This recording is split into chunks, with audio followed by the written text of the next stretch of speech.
다음 신살의 작용을 보겠습니다. 갑술일주에게 병원연에는 오화 도화살의 기운이 들어옵니다.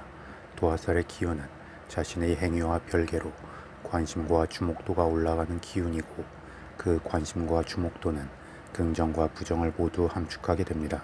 그리고 갑술일주에게 병원연의 오화 도화살의 기운은 상관이 되는 만큼 자신의 존재감이 강하게 외부로 드러나게 되고, 본인 스스로도 자신의 재능과 끼를 펼쳐내 보이고자 하는 마음이 커질 수 있습니다.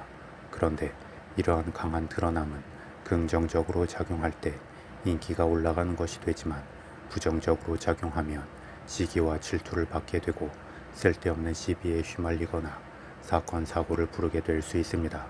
따라서 어차피 자신의 존재감이 커질 거라면 애초에 갑술일주 스스로 많은 사람들 앞에 주도적으로 자신을 드러내는 것이 좋습니다. 이는 단지 본인의 모습을 외부적으로 노출하라는 것만을 의미한 것이 아니라, 굳이 본인을 노출하지 않더라도 각종 작품 활동이나 예체능적 기와 재능, 말과 글이나 생산적 행위 등으로 많은 사람들에게 자신을 알리는 것을 의미합니다. 그러면 일부에서 부정적인 시기와 질투 또는 각종 공격이 따를 수도 있지만, 또 그것을 방어할 만큼의 인기와 관심을 끌게 되면서 자신의 입지를 굳힐 수 있게 될 것입니다. 더불어 자신을 향하는 부정적 기운들에 대해서도 사적으로 대응하지 않는 것이 좋고, 굳이 대응을 하고자 한다면 공적인 자리나 공적인 채널을 통해 당당하게 맞설 때 결과적으로 더 큰 긍정적 지지를 이끌어낼 수 있을 것입니다. 다음 갑술일주는 일지술토가 화개살의 기운이 됩니다. 화개살의 기운은 잠재적 역량이 크고 고집과 뚝심이 강하며 명예를 중시하는 기운입니다. 그리고 이 술토 화개살이 일간 갑목에게는 편제가 되는 만큼 갑술일주는 계속 자신의 새로운 재능을 개발하고 그것을 통해 현실적 결실로 연결시키게 됩니다.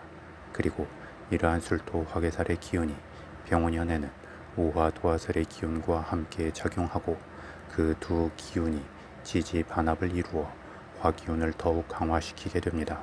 그래서 갑술일주는 본래의 현실적 합리성보다 감정적 충동성이 더 강하게 작용할 수 있고, 결과를 염두하지 않으면서 자신이 하는 바에 온전히 더욱 집중할 수 있습니다. 이처럼 절제된 기운들이 더욱 활성화되기에 자신의 새로운 색깔을 더 많이 드러낼 수 있고, 이는 자연스럽게 주변의 관심을 더욱 끌게 됩니다. 다만 혼자서 움직이면 본인 기운 발산의 한계를 정하기 어렵고 주변과의 보조를 맞출 수 없기 때문에, 이왕이면 기준을 삼을 수 있는 사람들과 함께 하거나 압박이 크지 않은 적당한 시스템 속에서 활동하면 좋을 것입니다. 더불어 누군가를 쉽게 믿고 빠르게 결정할 수 있는데, 이 부분에 있어서도 결정에 앞서 한 번쯤 곱씹어보는 시간을 가질 필요가 있고, 본인이 확실히 주도할 수 있는 게 아니라면 누군가에게 자신의 것을 맡기지 않음이 좋습니다. 다음 갑술일주는 병원연에 양인살의 기운이 작용하기도 합니다. 양인살은 그 자체로 저돌적이고 고집스러우며 투쟁적인 기운이 됩니다. 그래서 긍정적 작용을 한다면 확실한 성과를 거둘 수 있지만, 부정적으로 작용한다면 과도하게 기운만 발산하고 벌어진 상황들에 대한 뒷수습으로 피곤할 수 있습니다.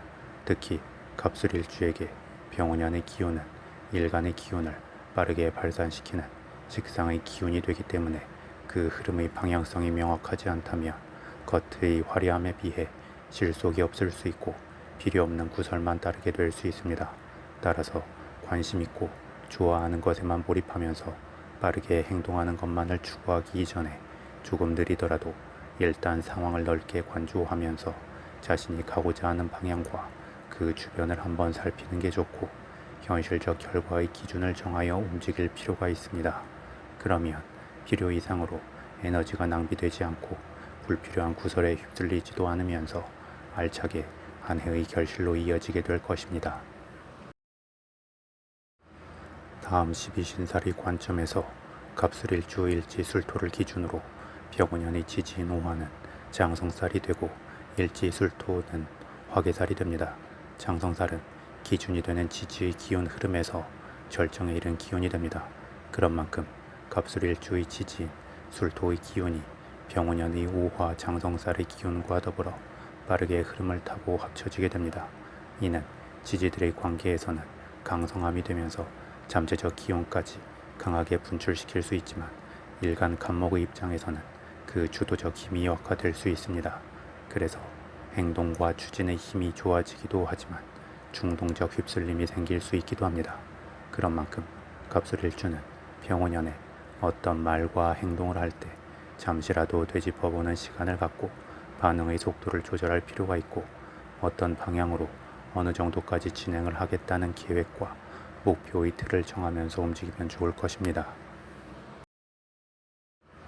마지막으로 12운성론의 관점에서 보겠습니다. 갑술일주는 일주 자체적으로 일간 간목을 기준으로 양의 흐름이 됩니다.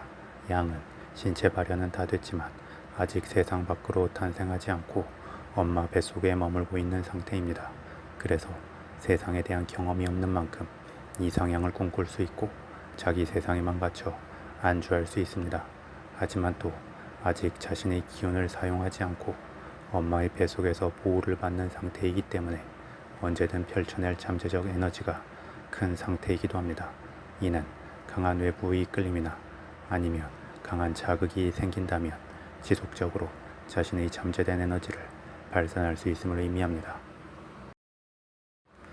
이러한 갑술일주의 양의 흐름에 대해 병원연에는 사의 흐름이 도래합니다. 사의 기운은 죽음을 의미하지만 실제 죽음이 아니고 죽음을 향해 가는 것처럼 기운이 집중적으로 몰입함을 뜻합니다. 그래서 사의 기운은 전문성과 장인 정신을 상징하는 기운이 됩니다. 다만 몰입감이 빠르고 강하다는 것은 주변을 굳이 신경 쓰지 않을 수 있음을 의미하기도 하기 때문에 갑술일주는 병원연에 본인 의도와 상관없이 본인 발언에 대한 오해가 생길 수 있습니다. 그리고 갑술일주의 양의 기운이 병원연에 사의 기운과 함께하고 두 기운이 지지 반합을 이루어 합쳐지는 것은 사의 특성을 더욱 강화시키고 그 기운 발산의 폭도 넓게 만듭니다. 사의 기운이 더욱 강해지면 그만큼 일간 간목의 기운을 더 크게 소진시키기 때문에 자신만의 재능과 전문성을 크게 드러내어 인기와 인정을 받을 수도 있지만 본인이 인지하기 전에 이미 기운이 고갈되면서 갑자기 번아웃 상태가 될 수 있습니다. 그리고 뚜렷하게 자신만의 색깔을 드러내는 쪽으로 기운이 몰입한다는 것은 그만큼 그러한 흐름을 막는 것에 대해서는 반발과 저항이 커질 수 있음을 의미하기 때문에 그에 따른 구설이 있을 수 있고 긍정적 인기와 부정적 논란이 함께 할 수 있습니다. 그런데 또 그렇게 뚜렷한 족적을 남기는 것을 통해 자신의 영역을 확장하게 되고 자신의 존재감을 찾게 되기도 하기 때문에 무언가 본인이 가고자 하는 길을 쭉 밀고 가는 게 결코 나쁜 것은 아닙니다. 다만 본인이 인지하기 전에 기운이 고갈되어 버릴 수 있기 때문에 미리미리 의도적으로 기운 사용의 균형을 잡을 필요가 있습니다. 그래서 인터벌 운동을 할 때처럼 몰입할 때는 몰입하고 쉴 때는 완전하게 모든 것을 내려놓고 쉬는 반복이 필요하고 모든 관심사에 동일한 기운 배분을 하기보다 하나의 주도적 관심사에 집중하는 중에 가볍게 취미생활의 느낌으로 다른 관심사를 챙긴다면 극단적 반전이나 큰 충돌 없이 멋진 한 해를 만들 수 있을 것입니다.